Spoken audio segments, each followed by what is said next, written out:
Hello, parents and students. Welcome to our final briefing before A-level and GCSE exams start next week.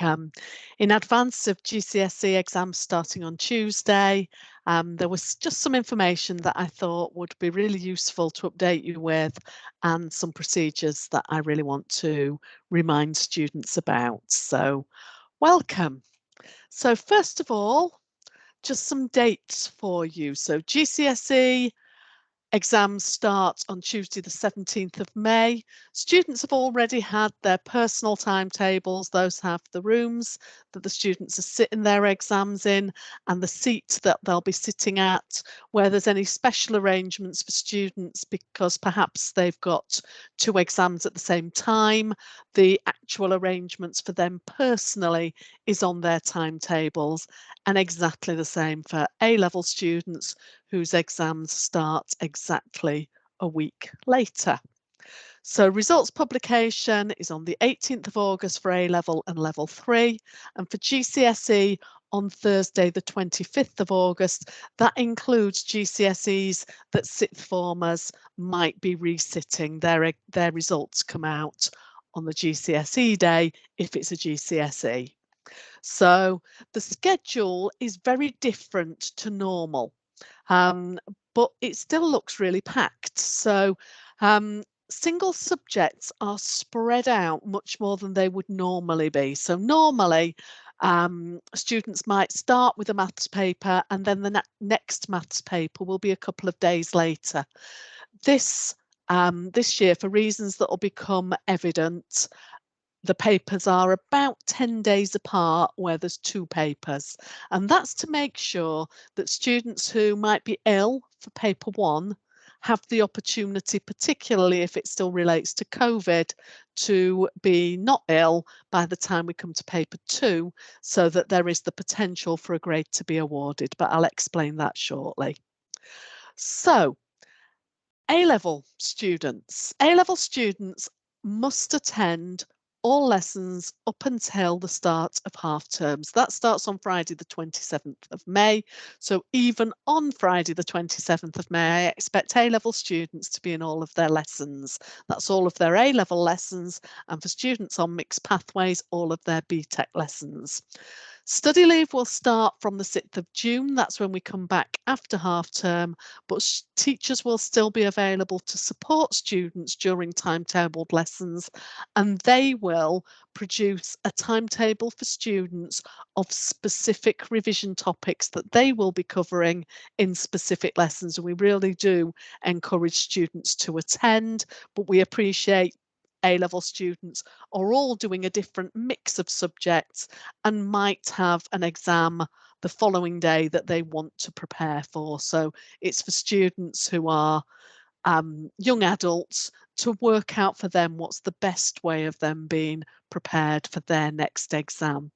Students on mixed pathways, that's students doing A-levels and BTEC, should attend their BTEC lessons until they've completed all of their units, except where they're sitting an exam. BTEC students attend all lessons until all units are completed.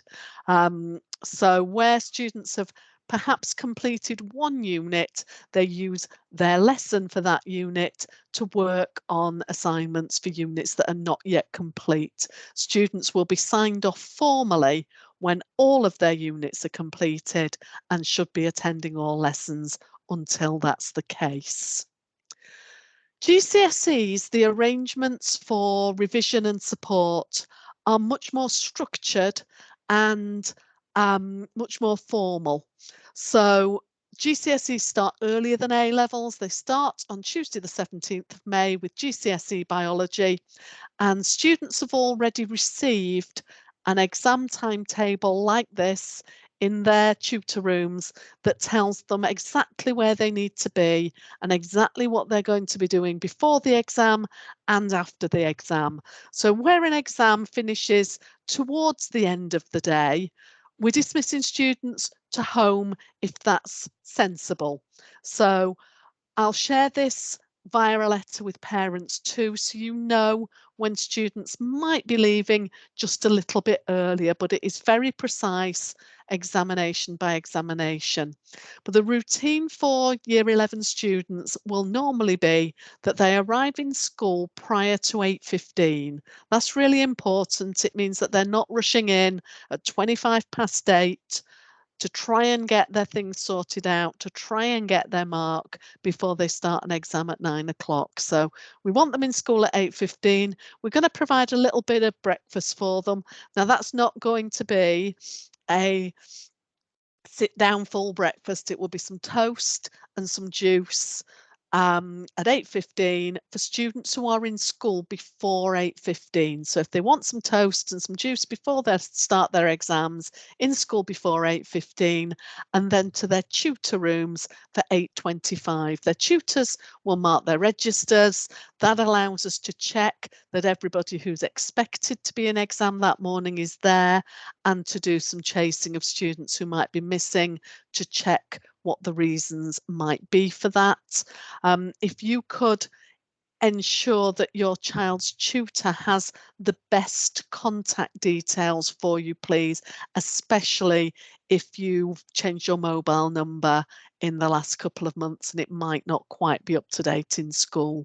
So I'd really appreciate you doing that. Obviously, sometimes things do happen on the morning of an exam, and it's really important that there's somebody at home we can get hold of. So students will be registered with their tutors, and then they'll be collected by the exams team, one class at a time. They'll go straight into the hall and sit down ready to start their exam at 9 o'clock. So week 1 and week 2 are there before half term. Before half term, students are in every lesson as normal, but it's clear from the timetable where they might have a biology lesson where they're going to be preparing for a biology exam the following day. So it identifies when the final revision slot might be.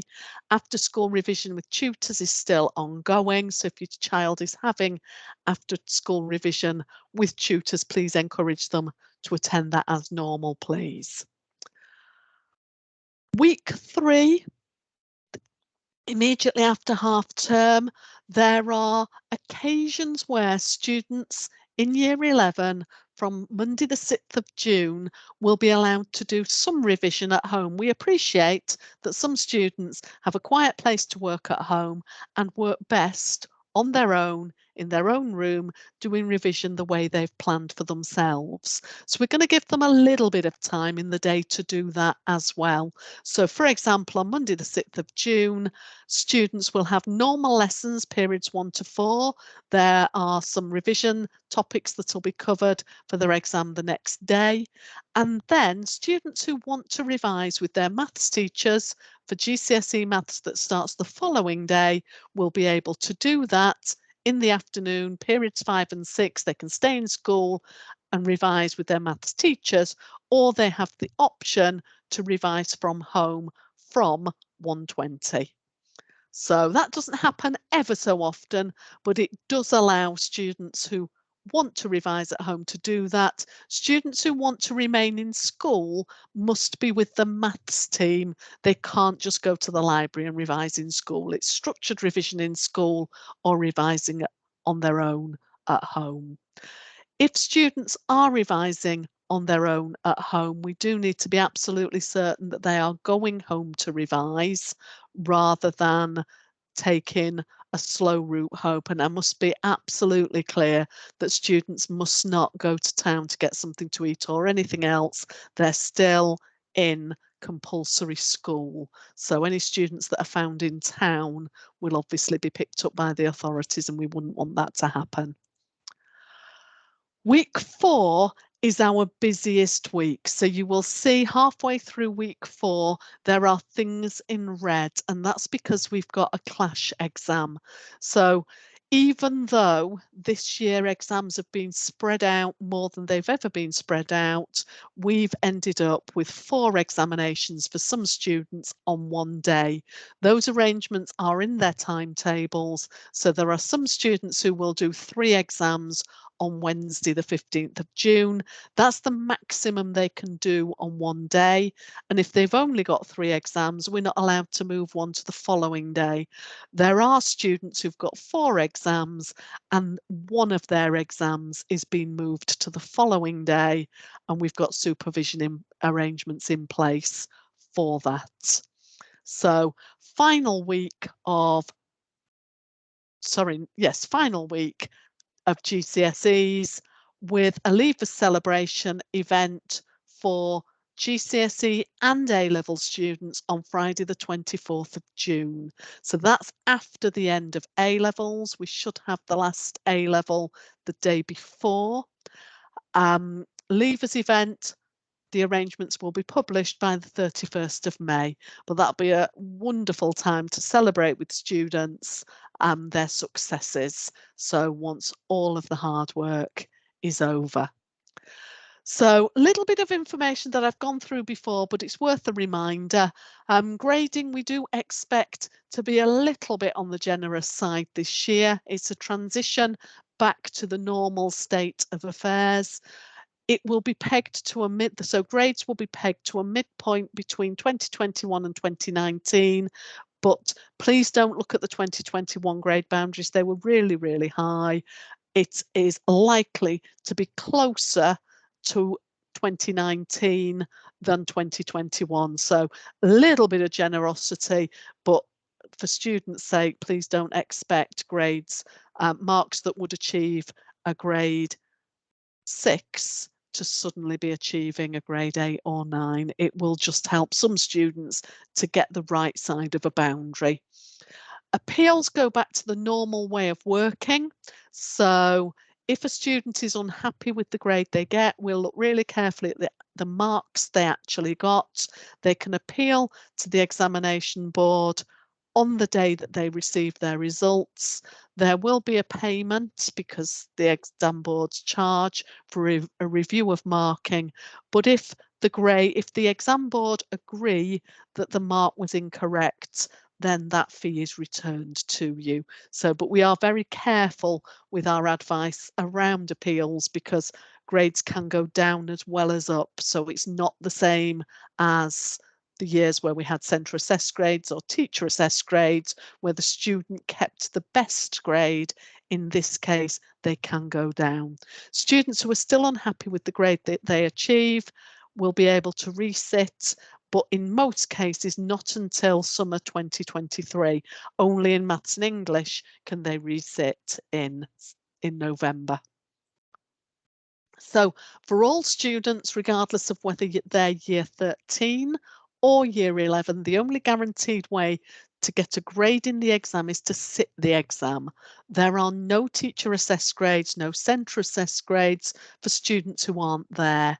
So if a student is too ill to sit the exam, it's important that the exams office is contacted as soon as possible. So email exams@auea.co.uk, that will be picked up by a number of people explaining the circumstances.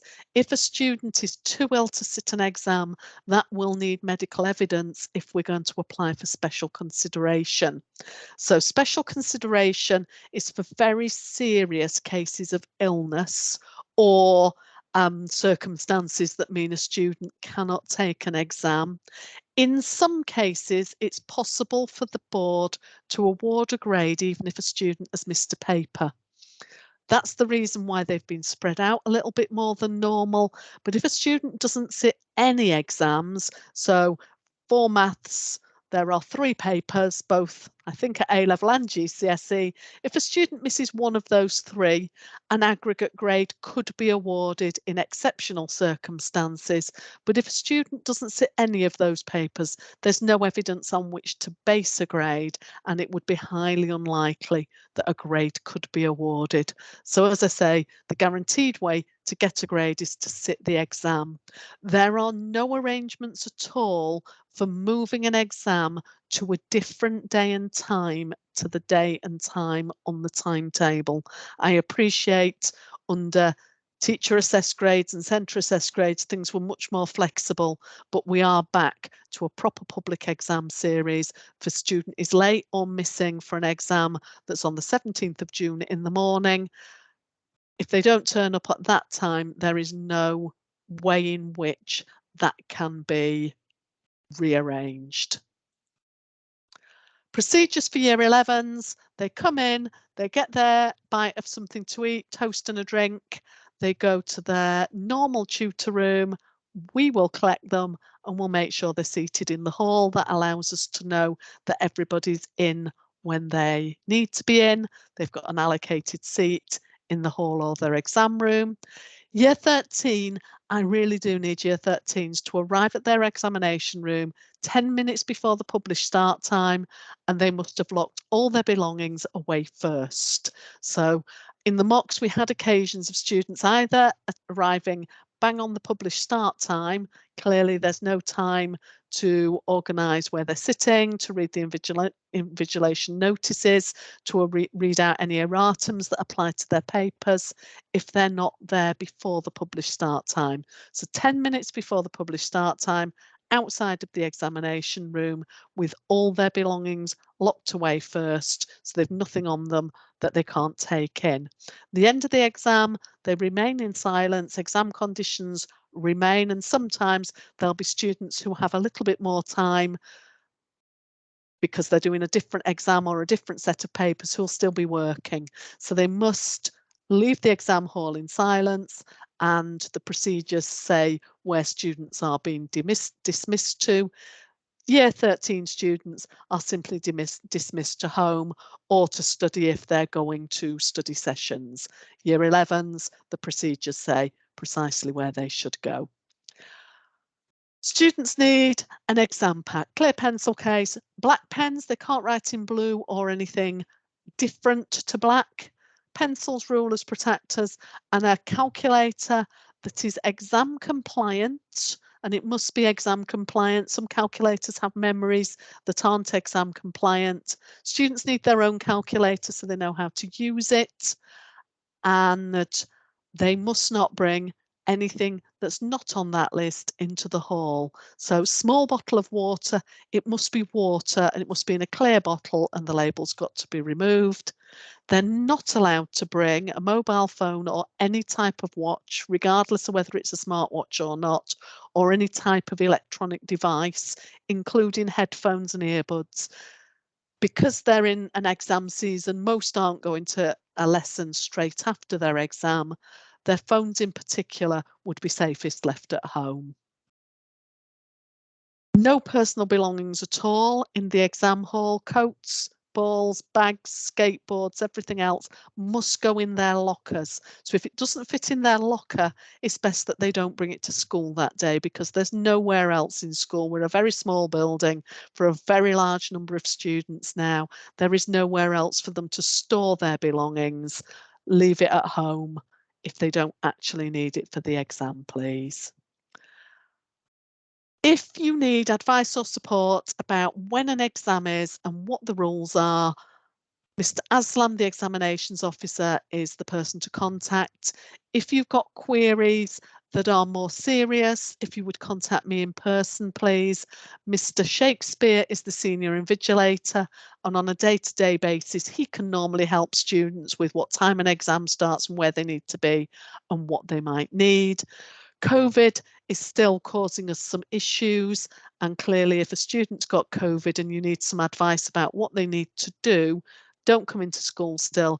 Email c19@auea.co.uk and we will give you advice.